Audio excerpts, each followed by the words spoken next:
Good morning. Good to see all of you here this morning. Glad you're back from last week. We had a great time here last Sunday. A lot of people and a lot of great time, and looking forward to that. Thank you for joining us online.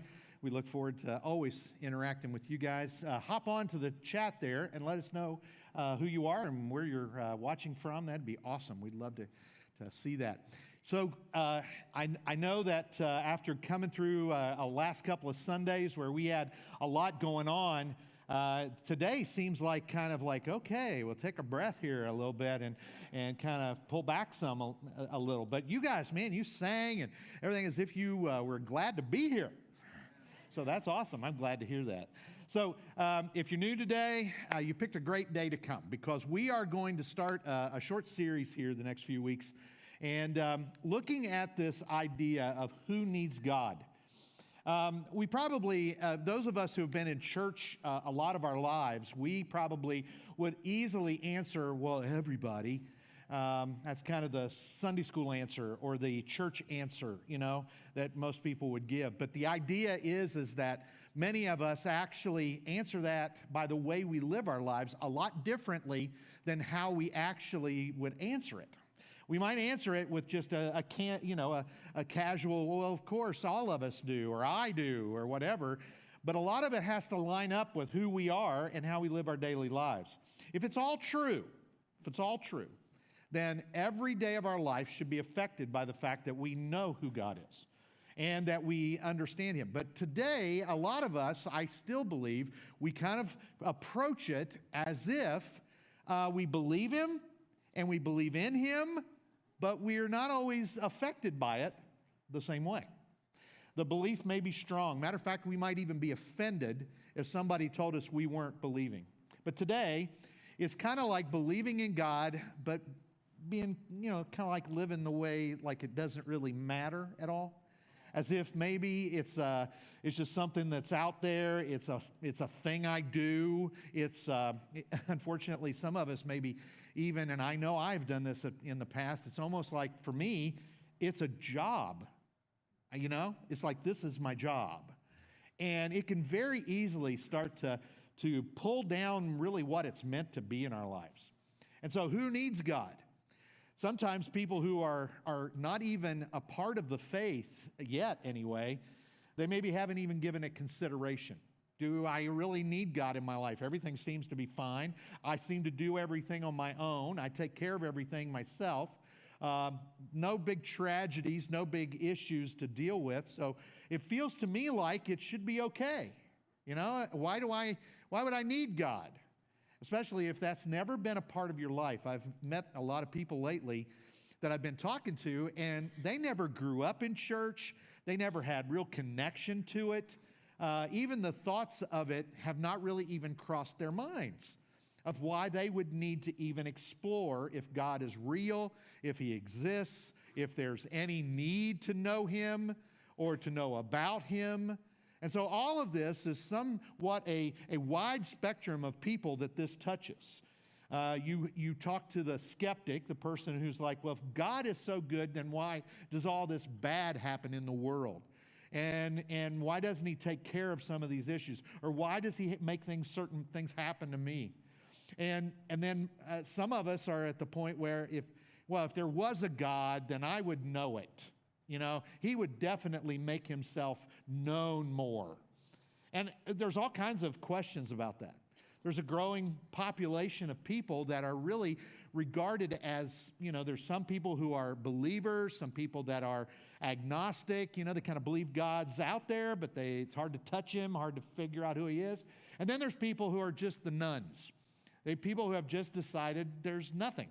There's nothing beyond this. There's nothing that we would need to know. And that's an important thing for us because to have the excitement in the room we had last week about Jesus, who we believe died for our sin, to take away our sin, and to actually give us a pathway to believe in Him, trust Him, and to have our lives and our souls to be rescued, and that believe that He not only died, was buried, and rose again. That's pretty radical to believe that. And especially in a life where now we're living where you could make anything happen.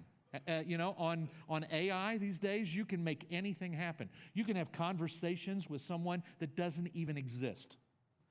And so it's very easy for us to get in our heads, how is believing in God, how's all that different? And so today we're really going to start, and we're going to go right to the life of Jesus, and we're going to see one of the instances of people who should have been able to say, wow, I'm right here with Jesus, the Son of God. He's performed so many miracles in front of me. Now, of course, they hadn't seen him raised from the dead yet, but they were like powerful. So we're going to look at that in a few minutes. But I want us to think about this question, and this is important. Where in our lives are we living like we don't believe? Okay? Where do we live in our lives like we don't believe? Because it would be easy to say, sure, I believe in God. I wouldn't come to church, or I wouldn't take the time to watch it online. If I didn't believe in God, what would be the point? Why would I even do this if I didn't believe there was a God? But the thing is that if that's really true, living like we believe it is probably a lot different than maybe how we're living right now. And so I want to make sure that we get a real understanding of this, and that we get a grasp of it, and we're able to actually walk out of here saying, I know who needs God. I need God, and this is the reason I need God, and this is the reason I've got to be able to give a reason why I believe there's a God. And I'll tell you what, I think a lot of people in the room would say, this seems basic to me. I don't always... sometimes these topics seem very basic. I already know all of this. Well, then take it as coaching, because everybody's into coaching now, right? And so take it as coaching of how to talk to somebody else. Take it as something that you could take to somebody else and say, here is how this would work in your life. This is a question you should ask. If you truly believe in God, then are you living like you believe or that you don't believe? How does it affect your life every day? And usually that takes you to a place where people start to be rather honest. Because then when we hit the difficult parts of life or whatever, we want to know that God's real, and we want to have some way of being able to be in contact. And so today we're going to go to a passage of Scripture that I think is pretty cool. I love this story. It's one of my favorites. It comes from the book of Mark. And if you have, I don't know if you've started doing this or you know that it's available, but on the church app, if you go there, you can look up the Bible and messages, and you can see all the notes from today. The passage of Scripture can be right there in front of you if you go to the church app. Or you can just, bring a Bible if you'd like, all right? That'd be all right. You can do that if you'd like. That would be awesome. And you might say, I don't know how to get a Bible anymore. Just talk to me. I'll get you a Bible, all right? No problem. This is what happens. Jesus is with his disciples on the side of the Sea of Galilee. They are going through the motions of different things they're doing. They're getting ready, and they decide to take a trip across the Sea of Galilee. And you might say, well, on the map, that seems like a little dot. It's not a little dot. It is a large body of water. A lot of people would say it's just a massive lake, but you can't see the other side. When you're standing on one shoreline, you don't see the other side. So when you get in a boat and you're saying you're going to the other side, you don't see where you're going yet. You have to still do navigation just like you would any way around, or you'd just kind of maybe go in circles in the Sea of Galilee. In the Sea of Galilee, too, what you have to understand is it sits kind of in a basin, kind of like we're now in Tornado Alley, I hear. This whole region, the Miami Valley, is now a space where tornadoes can come through pretty quickly, and we already experienced that a little bit, right, in the recent years, and so we know that that's true. Well, the same is going on in that basin or that valley where the Sea of Galilee is. Storms can whip up really quick there, and it causes really rough waters on the Sea of Galilee. All right, so, you might say, man, how in the world did they have such a storm that would be so bad? Well, it's pretty tough. You ever been on a small pond and a storm comes up? You want off that pond, okay, no matter what. You don't want to be out on the water. So here's what we find. This is Jesus and his disciples on a day when they are getting ready to take a small trip. Let's pick it up there. That day when evening came, he said to his disciples, Jesus did, "Let us go over to the other side." Leaving the crowd behind, they took him along just as he was in the boat.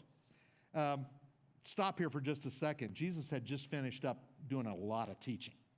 All right? And the crowds were crowded in against him and everything, and was like, let's get out of here. You know, and they were backed up against the water, so where are they going to go? Fight their way through the crowd of people, or they're going to hit the water? Well, that's what they decided to do. There were also other boats with him. So there were other boats that were going across too. All right? So this was not just a small crowd. This was not maybe something that you've seen in a movie depicted where Jesus was in the boat and he was there with his disciples and it was just them in this little fishing boat, like a rowboat feel, and they were out there. No, this was a large fishing boat that they would have used. It would have been at their access, and there were other boats that were making the trip as well. So that would have been the time of day when they probably would have been making that trip across. After they had fished all day, then the boats would be headed back. And so now here's where they are. They're in this situation. The circumstance is all just a normal day. We're going to take a normal trip. Everything is good to go. And here they are, the disciples, with Jesus. Now this is something to consider. If life is going well, it's easy to wonder, do we really need God? You know, if everything's going well. I want you to think about your past week, your past month, maybe even your past year. And you might say, things have been pretty okay. It's been pretty good. I haven't had to worry about much. Everything is riding fine. We don't have much to be concerned about. And everything seems normal. It'd be very easy to just leave God out. I'll tell you how you know whether or not that's happening. Do you go through a day where you didn't even give him a thought? Okay, I can tell you that we've all been there.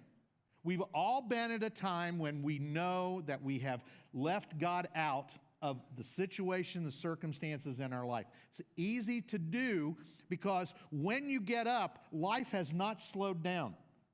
When you get up in the morning, life is going at a fast pace. You know, your kids or your family or your boss or your job or your whatever's going on is expecting things out of you. And for those that may be in the room that are a little driven, you feel like you are pulled to go do things and get certain things done and whatever, you know, right? And it's like, I gotta go. And you're always on the run. You're always somewhat distracted. You know, how many of you have a watch on right now that talks to your phone? Anybody got them? Just put your arm up like that, okay? See, we're already at a point to where we're kind of slightly shocked, you know? That little vibration on your wrist, okay? It's gone away from shocking us. It hasn't gotten there yet, all right? But, you know, for those of us that are a little ADD, that's me, all right? I need something probably to shock me. Oh, Charlene says stop at the store. You know, I get it, okay? I see that. But it is true. We are in constant contact with all people all the time. And when we're doing that, we kind of get self-sufficient. We kind of get on our own doing our own things. So we just go about our daily routine just like it's going to be normal, just like everything's fine. And we don't consider the fact that we need God. We need God in our life to interact with us. We need God in our life to help us be able to make our decisions. We need God in our life just to remember the purpose and meaning of life itself. And so sometimes, isn't it true, it's easy to get distracted by everything else that's going on. And quite honestly, with everybody with a phone, you know, these days, or like the Liberty Bibberty guy says, the phone-puter that he has, you know, it basically, most people are glued to their phone or their screen a lot of the time. And they're doing it either for distraction or for whatever, but it is something where it kind of takes the place of anything else in our life, okay? And so when we do that, we kind of back away. Something else to consider. We say we trust God. We say we trust God, but most of our lives run on our own control. We say, I trust in God, my Savior, you know. We all sing it. We sang it really, you know, a lot. Oh, yeah, that's a meaningful, deep, emotional kind of song. You know, and then the question is if we trust God, then does it really play out in the way we live our everyday life? Does it affect the things we're doing? Okay? Now, you've got to, we all make mistakes, right? Have you ever made a mistake or an issue, something you've done? This week, I'm going to bring it up. Emma played bass up here. She's sitting right down here in the front. So Emma, is okay if I share this story? Sure it is. It's going to be because I'm going to do it anyway. Here's what happened. I went to the hospital to visit with someone, and I'm on the way back from visiting with them.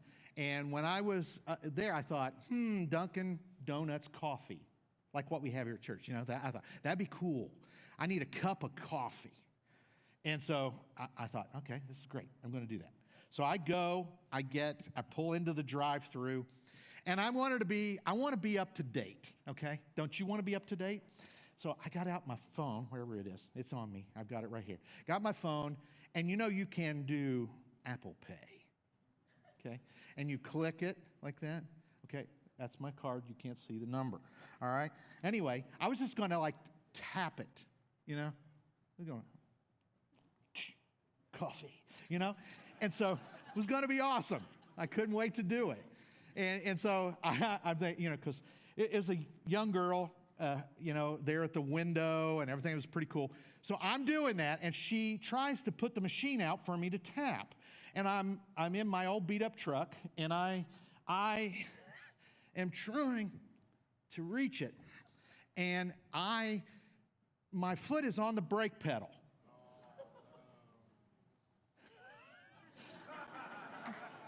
Oh, no. Anyway, foot on the brake pedal. I reach out to tap. And as I reach out to tap, my foot slides down the brake pedal. And I feel it sliding, and I'm like, uh-oh, I'm gonna lose it here. Nobody in front of me, though. Okay, nobody. I wasn't going to run into anybody, but I didn't want to look stupid. So I push hard on the brake pedal, on just the edge of the brake pedal, and didn't realize how close the accelerator was. And I push the brake pedal and the accelerator at the same time, which made me basically peel out like at a high-pitched squeal of rubber burning, and I just sat still. And I'm there like this with my phone, and I'm just like, you know, and I didn't really realize what I had done. You ever done something like that? No, of course not. You're not like me. Anyway, that's what happened. And I thought, oh, you know, afterwards, oh, my goodness. You know, and the girl was there. I said, I'm sorry, I goofed up there. I said, here, let me get that tap right. And so I put it into park, and I did this, and I thought to myself, I'm thinking to myself, oh, thank goodness, nobody I know saw me. And then Emma pops her head out of the drive-through window. Hi! And so, you know, here I am. Everything's going great until she showed up, you know? It was great until then. And that's exactly, I mean, that's what it was. So everything was smooth. I'd even gotten past the embarrassing thing, you know, because I didn't know the girl at all at the window. It was fine. Up to that point, I was still cool because I had tapped, all right? And I'm thinking, this is great. And then Emma shows up, and it was like, oh, great. Now I do look stupid. And so it didn't matter. I mean, my life fell apart right there in front of me. And I had to go to therapy later in that day. It's not really. But I can tell you, though, that we have those times in our life where we think things are going just fine, and then it all just kind of falls out from under us.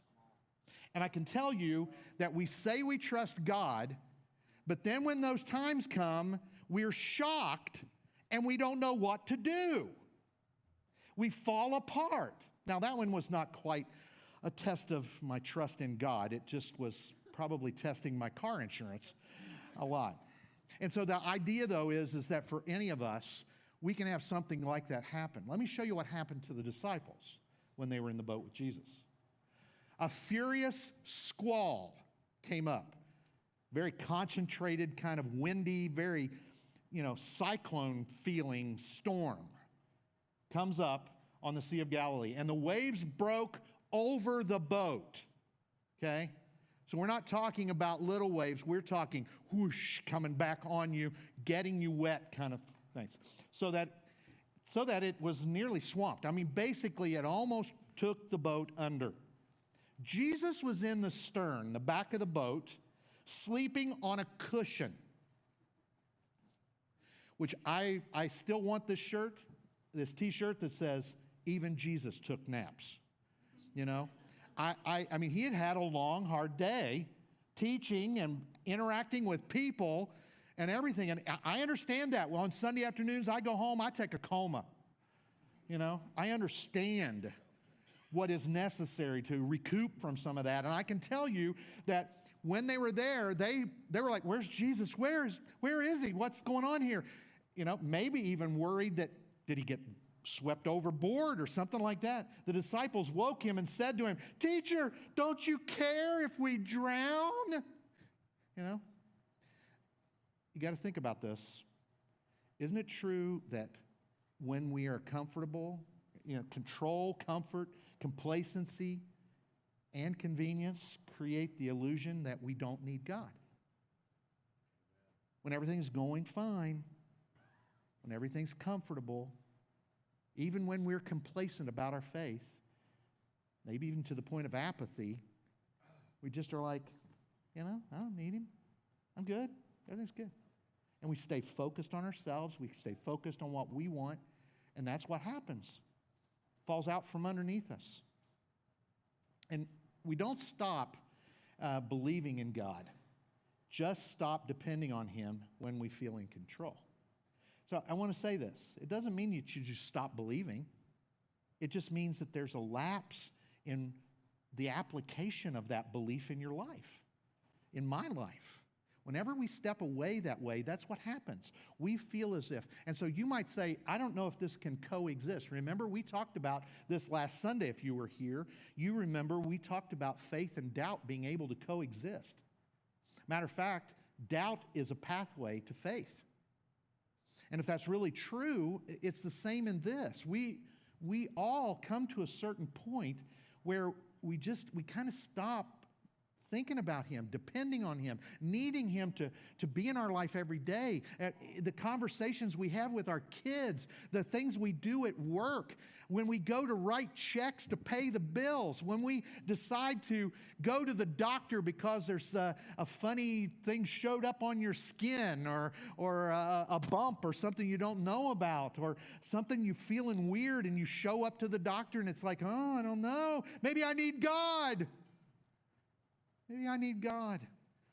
Or the paycheck doesn't last as long as the bills do, and you kind of go, oh, maybe I need God. Oh, God.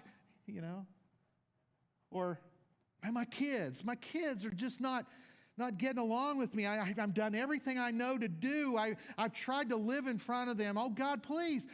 Oh, God, I need you. And so it kind of comes up on us when things are tough. Now, let's go back to the disciples and let's see how Jesus handled this. He got up, rebuked the wind, and said to the waves, "Quiet, be still." I'm not sure if he yelled it. It's more dramatic if you do it. I mean, I don't think Jesus had to do that. I think Jesus' power was able, he could have got up and just, quiet, be still. And that's all that would have been necessary. And the idea, when he did that, what happened? Immediately, then the wind died down and it was completely calm. That doesn't happen very often. He said to his disciples, "Why are you so afraid? Why are you so afraid? Do you still have no faith?" Ooh. You ever heard maybe that kind of message coming from the Lord to you? Do you still have faith? Unfortunately, I've heard that quite a bit in my life. When I think it has to turn out a certain way, something needs to go a certain plan, my plan, and I put things together and I arrange things and I have it move in a direction and the way I think it should be, then it comes down to it. It doesn't turn out that way. Something changes. Something's not the same. It's different than what I thought. It comes out, and I'll just be honest, it brings fear right to the top. What happened here? I thought I had this worked out. Be easy to feel that way. And I get reminded, do I still have faith? I don't know what's going on in your life right now. I have no idea. Things may be really great. Everything's smooth sailing. Yeah, you're making more money than you've ever made. Don't forget, give on the app.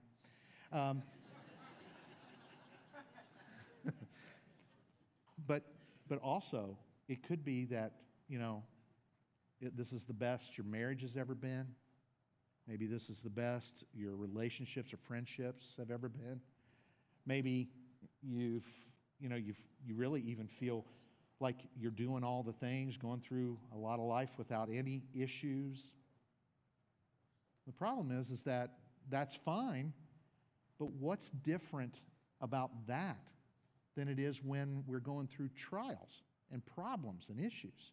What's the difference? Is that all we want God for, is just to bail us out? Is that all we want from God, is just to bail us? Or do we need God daily to remind us that actually without Him we'd have nothing? We wouldn't even exist if it weren't. We act as if, God, I got this, don't worry. But God's the one who gives you the breath to breathe, to even say those words. Isn't it amazing how we can so quickly grab control? See, I want you to think about this. The storm didn't create the disciples' fear. It revealed they were relying on themselves.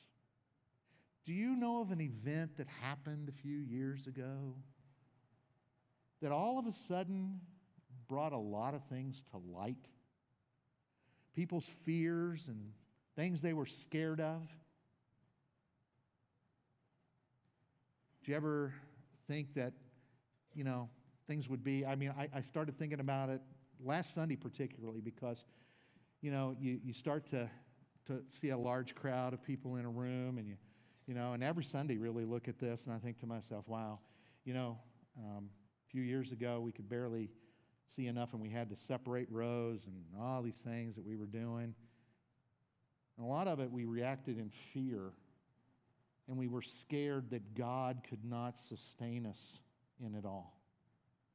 I'm not talking about common sense and things that need to be exercised, but when it comes to everything, we started worrying about money. We started worrying about who was going to be the leader of the country. We started worrying, and then it started making us bicker, and then it started bringing out the differences. You don't look like me. You don't act like me. You don't believe like me. Before long, it just ripped us apart. And I got to tell you something. That's a storm. And when it came, it just revealed that we really definitely, deeply were not trusting God daily for everything in our lives. And I got to tell you, it has convicted me over and over and over again, knowing of how I reacted from time to time. And I had to be the leader, and I had to make sure everybody felt like, hey, things are good, we're all great. But deep down inside, I'll just be honest with you guys, I was scared to death at times. And I know that it was when I didn't trust God that's when that fear came out. Now, I share that. Whether you had that experience or not, maybe you made it through COVID with no issues in your life at all, but I can tell you, I didn't. I didn't make it through without issues that I walked out of that with. I actually lost friendships over things like wearing masks. I lost friendships over things that were political in nature that made no difference. Did you? Did you lose things during that period of time? Did you have to go through the grieving process? I did. I know exactly what this is about. I was relying on me. I was relying on me and the things that I had planned and what I wanted. And when this all got shook up, it took it down a path for me that created fear in my life. And I got to tell you this.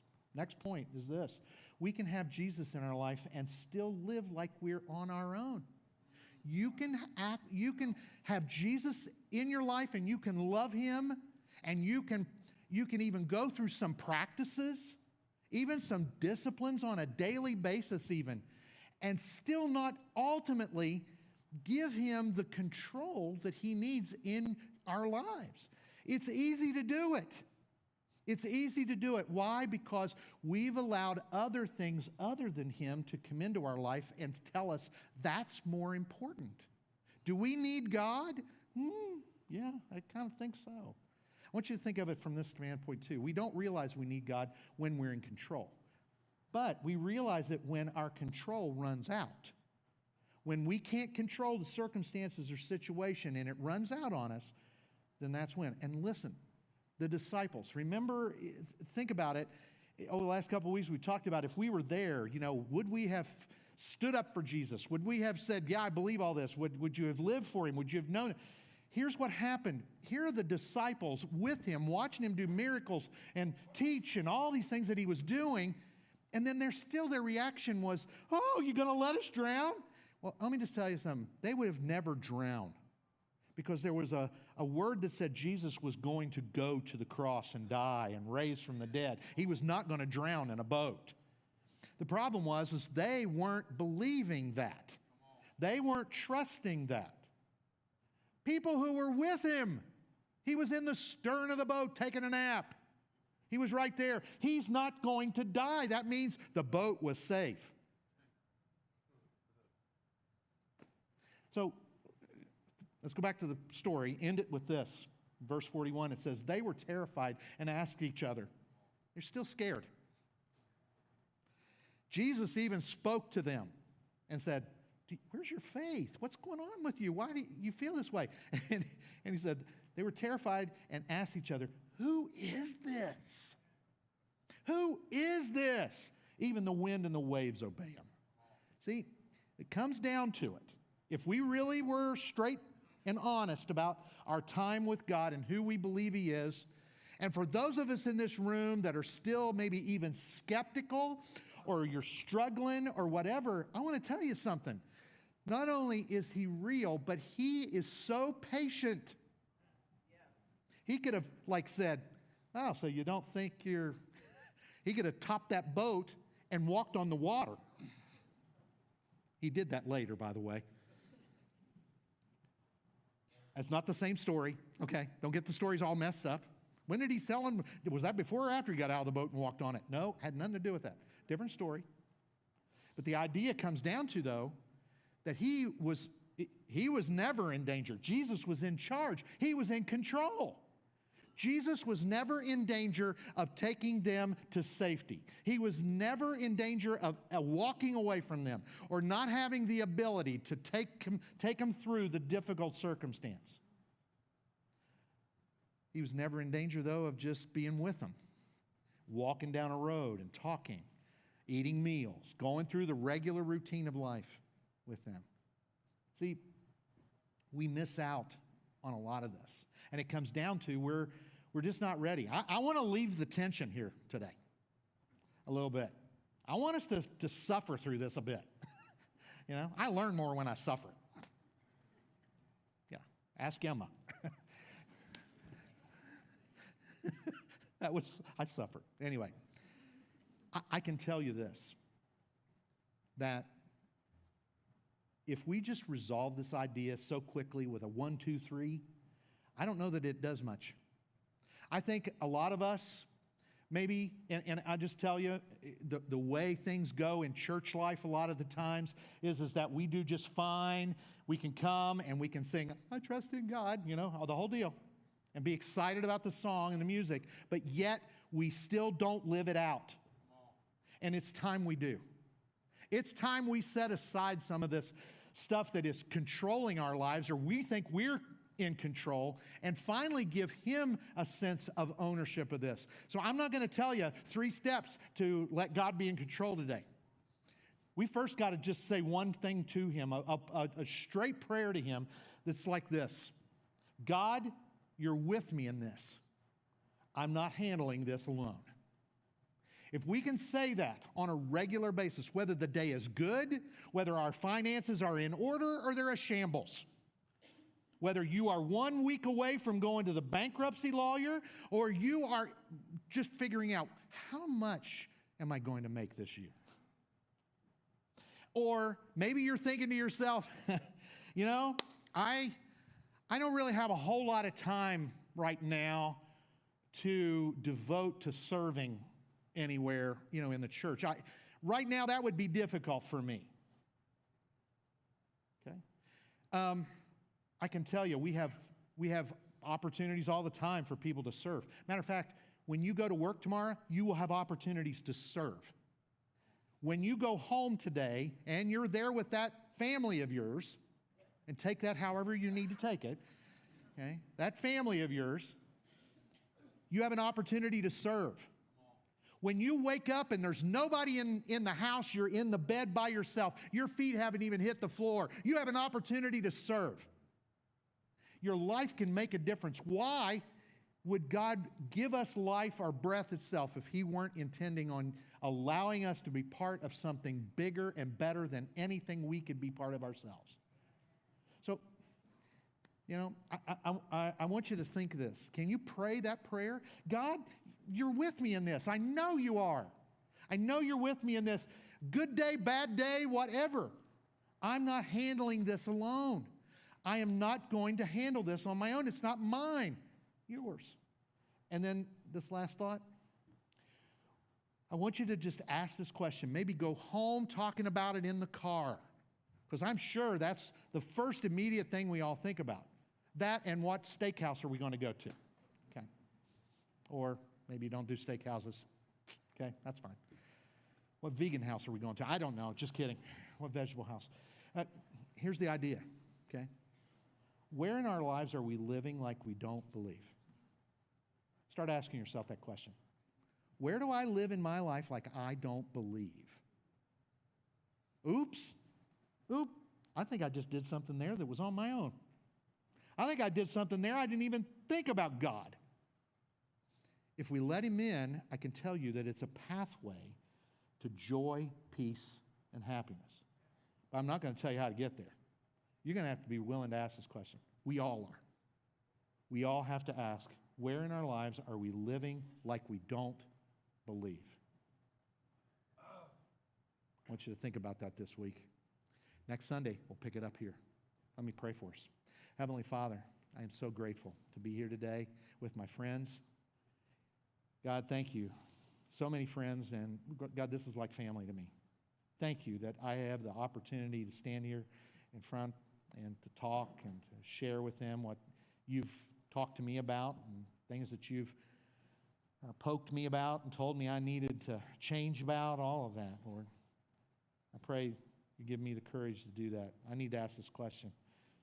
Lord, I don't want to act like I believe. I want to live like I believe. I want that to be at the core of my heart. But sometimes it's not. And I need that to change.